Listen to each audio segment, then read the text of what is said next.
Hello, hello, ladies and gentlemen. This is your girl Mitzi, and this is Mitzi. Let's think about it. Today we are thinking about listening to your body. That is what we are thinking about today. And luckily, I have Dr. Rebecca here who's going to help us think about this in a whole new way. How do we listen to our body? What do we do? We need to take this time to really think about it. So, Dr. Rebecca, thank you so much for sharing your time and your perspective with me. Let's just dive right in. When you hear those words, listening to your body, what does that make you think about? That makes me think about how our society is go, go, go, go, go, and everyone's body is not trained to slow down and listen. Hmm. That's true. I mean, this rat race is racing us. You know what I mean? It is pushing us over the edge, and we are not realizing that we aren't even taking a moment to just listen to our body. Oh my goodness, that is so true. Why is this society like this, right? I don't know, but that's a whole different rabbit hole we don't have to get into.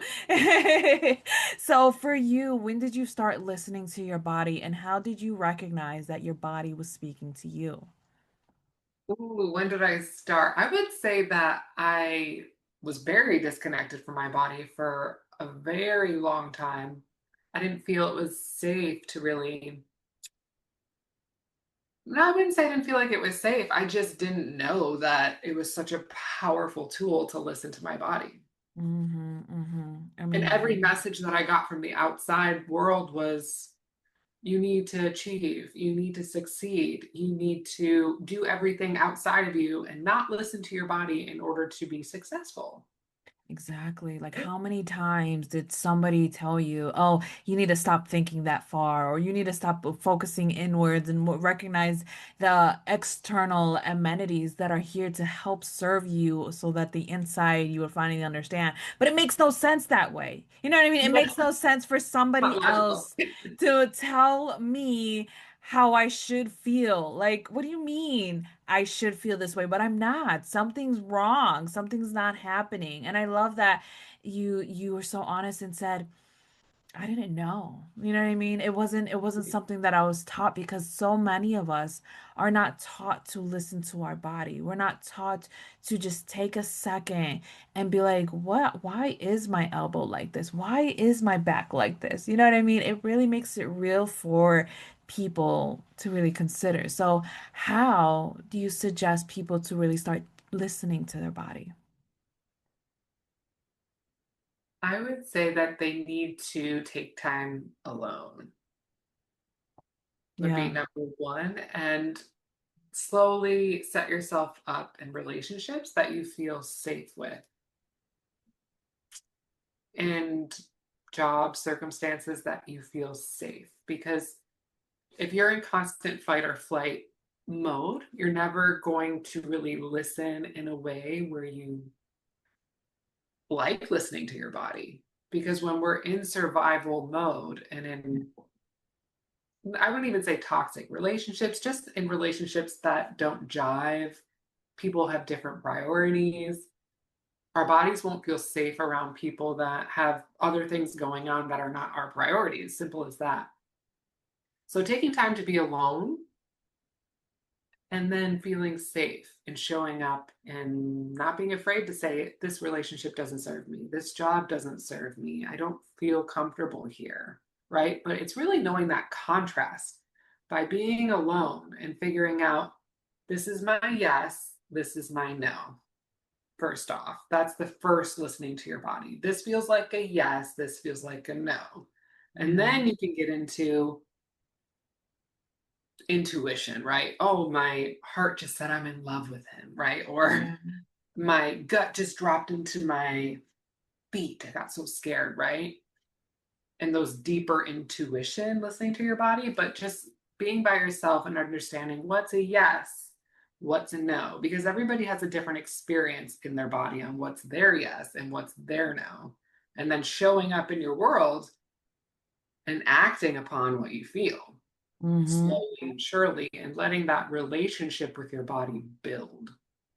Yes, yes. Oh, I love it. I love it, Dr. Rebecca, because people do not understand that moment to just be with themselves is so crucial. It's so crucial because we don't want to always be by ourselves because let's be honest, we don't know what's going to be said or what's going to be brought up to the forefront or what's going to be revealed. But I think that's where it allows you to get safe with yourself, like you were talking about. You learn how to respect yourself. You learn how to feel everything that your body needs you to feel. You know what I mean? Your soul, your heart, your mind, whatever that you want to call it, just all that you are.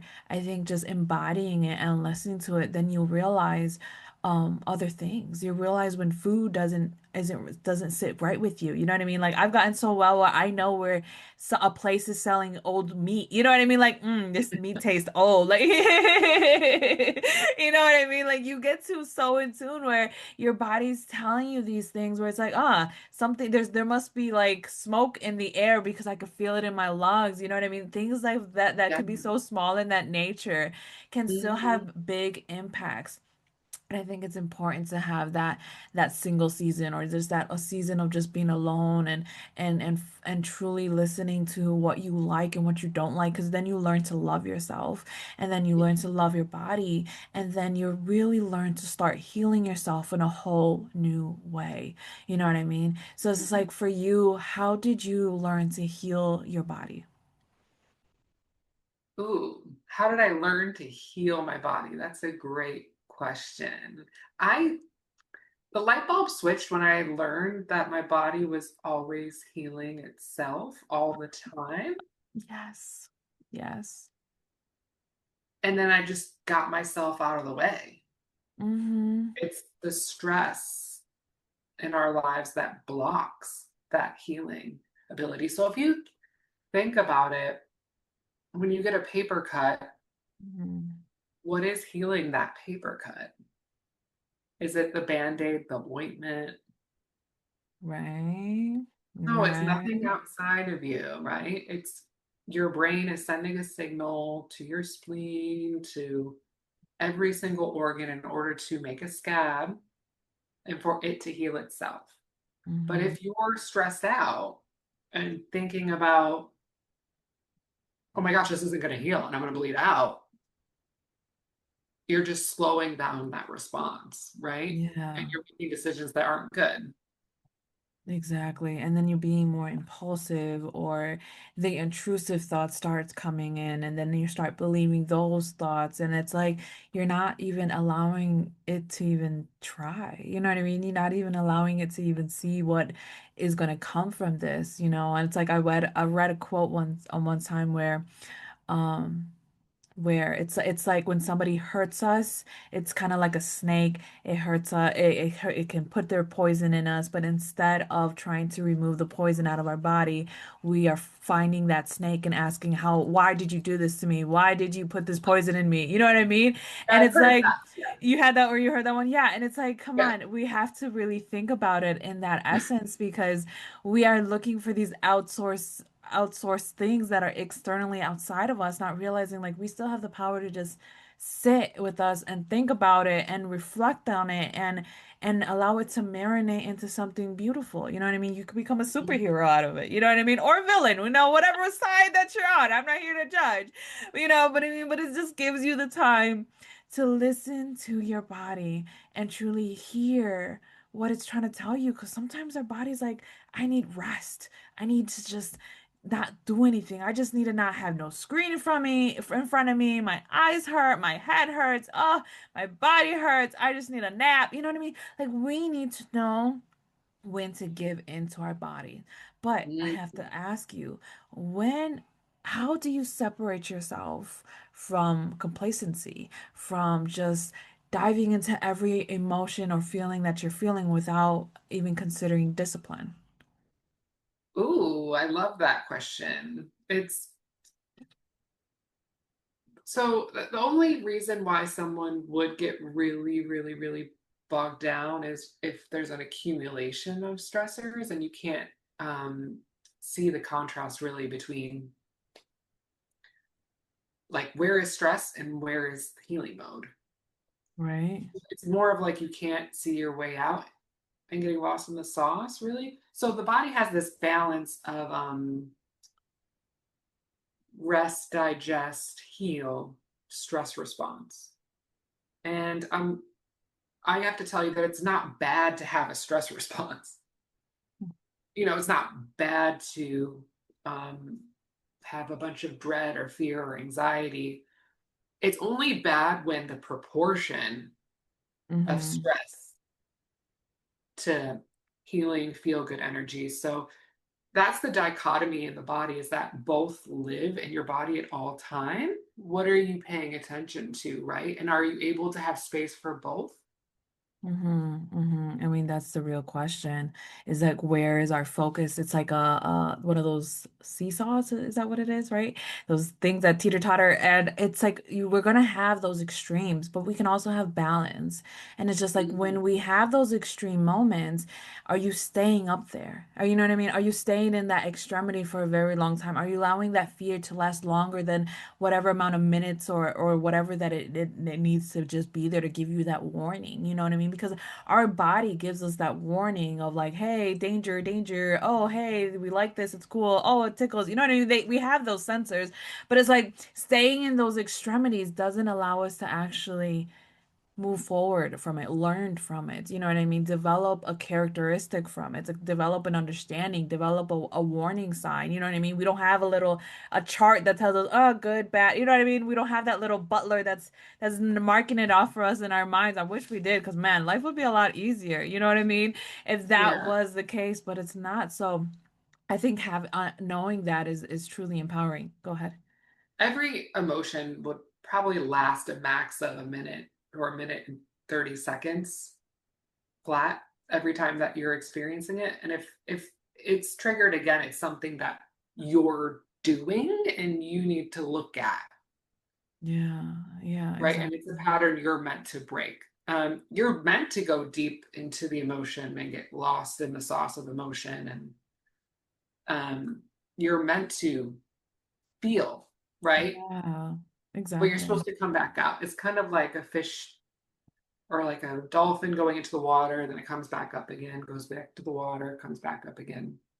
And this is where nervous system regulation really takes a hold, because the brain and the spinal cord holds this charge, this positive negative charge, and it holds both your stress, emotional states, and also this peaceful healing energy. And that's where you're able to have both. So as long as the nervous system feels safe, Hmm. you're able to regulate. Yeah, And this is yeah. where having someone help you regulate your nervous system with you is very powerful. But it really does start with your decision to change. And you have to Yeah. be alone in that decision and then have someone help you with that and allow that to amplify. Yeah, yeah, exactly. I think you said it beautifully because people don't realize that it's already in us. It's like you said, how about healing? You know what I mean? Our body naturally heals. Our body naturally has that nervous system to regulate us back to a calm state. But if we don't have that resource to, or practices, or even attempt to even try to ground ourselves in those moments of extremities, it can take a toll long run on our heart, on our mind, on our soul, on our spirit, on all that we are. So for you, how do you stay grounded? What are you some tools that you found useful? I make sure that whenever I feel like I'm at the tipping point of being tired, stressed Hmm. out, can't take it anymore, I meditate. I just don't do anything. I Yeah, set a timer, 20 minutes, and I just listen to my body. And I listen to my body I would say every single day, there's a moment where I'm like, oh, I'm tired. I'm done. Let me check out. And exactly. some days it's, oh, nothing happened when I meditated. That was stupidly boring. And I Mm. stared at the wall for 20 minutes. And some days it's like, wow, I just felt this big emotion. I cleared my mom's or my mom's generational karma from like 30 years ago. I felt that come up and it just felt divine. So just if you're committed to it, no matter what your meditation looks like, just carving out time, to do nothing and allowing your body to speak whatever it wants to speak, whether that's boredom or past trauma, you're Yeah. really allowing your body's intelligence to take over and to heal itself. Exactly. And then it allows you to just understand where it's coming from. You know what I mean? Like you understood where these emotions are coming from, where the each time is going to be different or maybe the same. It just depends on the day. As long as you give yourself the time to do that, then you have a better odds at the end of the day to feel different every day, to feel whole, to feel complete, to feel alive. Oh my goodness, to feel alive because you can be existing but not actually living and not actually giving yourself the benefit of the doubt, that grace to continue on and continue forward. Oh, goodness gracious. You know what I mean? We don't even give ourselves time. We give ourselves time for everything else in the world.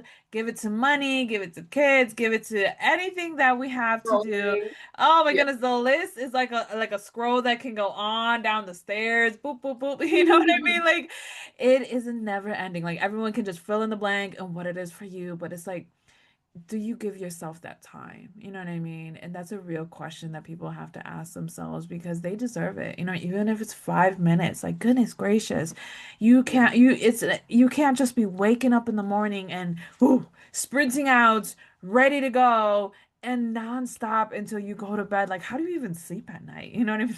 I think of that commercial. I don't. Right? They Yeah. don't. They really don't. They are probably on that commercial with that bed and was like, how do you sleep at night? Oh, I sleep on a Serta mattress. Oh, that's funny. So I have to ask you, what what makes you feel gratitude in this world? You know what I mean? Because you seem very well-rounded. You have a good head on your shoulders. So what makes you feel this gratitude in life? What makes me feel gratitude? That's the Or question. what are you grateful for? I mean, where's your gratitude at? I guess I don't know. Play with the words, I guess. Where is my, I would say that mm, really my commitment to myself, my commitment to healing and the trust that I have in my body is really where the gratitude comes from and showing up, right? That showing up every single day for 10, 20 minutes to meditate creates such a safety in my body that it's almost like an automatic trigger for my body to be like, "Oh, let's heal this. Let's not just survive, let's thrive." And that's where the gratitude naturally pours out, right? So I would say it's commitment, like the commitment to myself, the intelligence that lives in my body. Yeah, that's really where that gratitude comes from. Yeah, I love it because you allow people to realize, like, hey, something so simple as committing to myself can make you feel grateful, that can make you feel that gratitude, can make you feel seen, whole, valued, acknowledged. I mean, a way to just love yourself. You know what I mean? Like, people are out here barely understanding themselves, and you are just over here loving yourself, like, oh, I got it. You know what I mean? I'm okay. Not every day is easy, but it's okay because I give myself the time, the commitment, the understanding, the patience, the love, the adjustments, the feedback. You know what I mean? Like we are our worst enemy and our best friend all at once, but it depends Mhm. on which side are we leaning on. So it Oh yeah. really does make a difference in your life. So was this something that you had to learn? I mean, or was this kind of just naturally to you where you just kind of just stepped into it? Mm. Oh, I would say that I definitely was probably born with a side of gratitude because that's just what everyone always tells me is that like I would just be always extremely grateful for everything, but I would say that I definitely do like internally have more of like, oh, I beat myself up a lot. I mean, with all the things that I'm always doing, I'm always striving to do my best, right? So I don't always show people or express like some of the turmoil that goes on inside, but I'm always really transmuting that and working through that and showing up better, I would say. So Mm. I would say that I was born pretty balanced, but I do work on. Yeah, I mean, it's very realistic because people don't realize like sometimes we do have this natural gratitude that we lean towards and we see people's efforts and we're like, you know what, thank you. Thank you for being in my life. Thank you for giving me this. Thank you for just the opportunity, the acknowledgement, the encouragement, you know what I mean? Whatever it may be. But sometimes we have that naturally in us, but we also have that you can do more, you can do better. You should have said it differently, use a different words. I mean, we like we said earlier, we can be our own critic, and sometimes that if we allow that critic to step forward into more parts of our lives, then we can truly hinder ourselves because we will never be enough. We can never value ourselves in a way that I did good. You know what I mean? You have that moment where I did it. I have this moment of achievement or this victory that I finally strive for, that goal I finally reached. Yay, me. You know what I mean? We have to also have those moments. So at least you have that with your gratitude because it makes you really valuable in life. You know what I mean? People like Mhm. you are valuable in life because it reminds other people that they're not cold-hearted, they don't care. You know what I mean? We could go down that alley, but we won't. Well, yeah, yeah. But it's truly is empowering for people to really start considering how can they be more grateful? How can they consider their lives differently? How can they listen to themselves? How they can take their time with themselves? Oh, so much they can really start thinking about with this conversation. So time is catching up to us, but what could be some lasting words that you can leave us off with to keep on thinking? Some lasting words is trust. Trust your body. Even a lot of times I see a lot of people that they suffer on top of suffering, you know, Mm-hmm. where something goes wrong and they really are taking it as a sign that their body's working against them, that life is working against them. And I forgot the quote, but it's the suffering on top of suffering that makes life really hard. Mm-hmm. It's Not that true. suffering is a good thing or pain is a good thing at all, but it's something that we need to be listening to. And if you're having a lot of trouble with that, um, the technique that I use is spinal flow, looking for a spinal flow practitioner in your area, which helps regulate the nervous system so that you can feel safe to heal in a safe container Yeah. and have someone guide you Yeah. along with that. I love that. Thank you. Because I think when you trust your body, then you'll be able to recognize, like we were talking about earlier, if this is a sign to readjust yourself, is this a sign to stop smoking, or, you know what I mean, stop eating these certain foods or stop drinking, whatever it may be.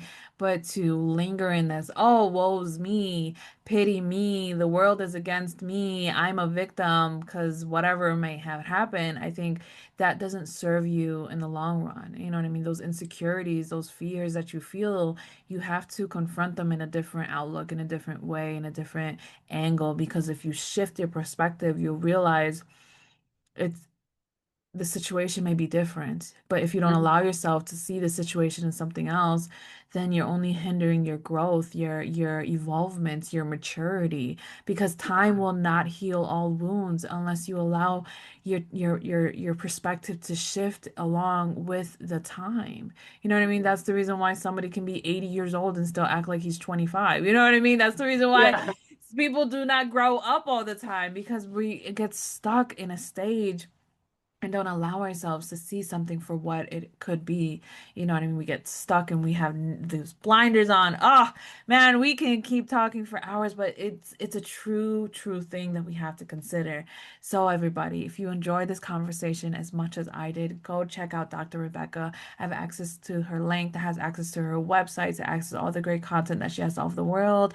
You know what I mean? She's a doctor. She can help you. You know what I mean? She hit her up if you have some questions just so that you don't feel alone. You don't have to feel alone in this world. There's so many other people out in this world, like myself, like Dr. Rebecca, that want to help you know that you're not alone in this, that you're seen in this, and everyone is going through this. If somebody's telling you that they're not, then they're lying because we all are.